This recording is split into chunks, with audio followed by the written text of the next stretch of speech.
To understand our journey to Nepal, it's important to know the geography, which mirrors history and culture. There are 26 million people in Nepal, a country about the same size geographically as Vancouver Island. Chris Considine explains the regions. First one is the one that's most famous, which is the Mount Everest region. And this is the Khumbu Valley here. You fly into Lukla, which is an airport on a little plain on the side of a mountain. It's unforgettable once you get in there. And then you will trek up to Namche, which is Namche Bazaar, which is the home of the Sherpa people. And then from there you'll go right up to Mount Everest if you want to go trekking up there or in that general region. Kalapatar is a little mountain that a lot of people love to go up. And then it's right on the Tibet or China border, depending on your political perspective. Katmandu is the capital of Nepal.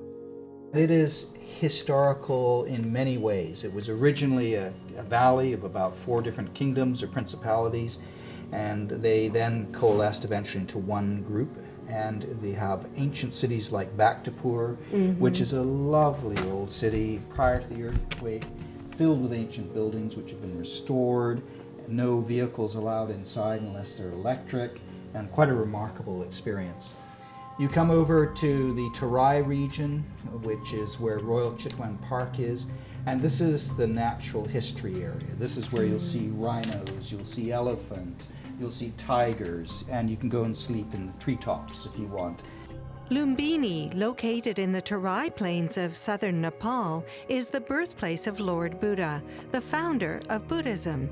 The temple where he meditated is still there today. The seeds and the DNA from the tree under which he meditated still exists and continues to grow.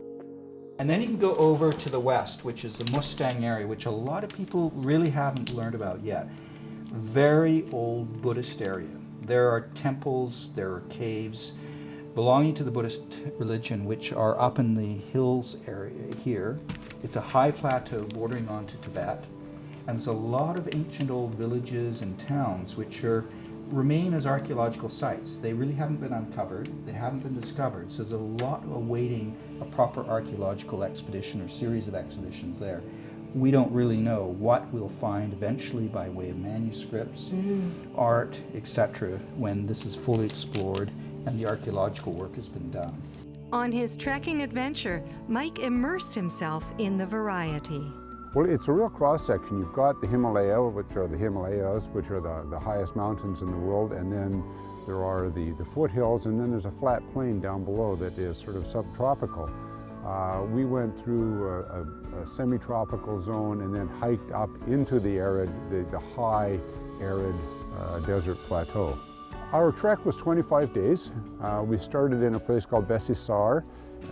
We went around the eastern flank of the Annapurna Himal, and then we ascended up the Marsyangdi River and crossed over the Thirongla Pass, that's the high pass. And then when we came down the other side, we turned north and went up into the Mustang up to Romanthang, the capital, and then came back out the same way. So all in all, it was 25 days of trekking. Our Sherpa, Nima Sherpa was his name, he was kind of our man on the ground, our fixer, if you will. We had a group of 8 porters who were Tamangi from the Langtang, and that was one of the reasons why we went, was to help them.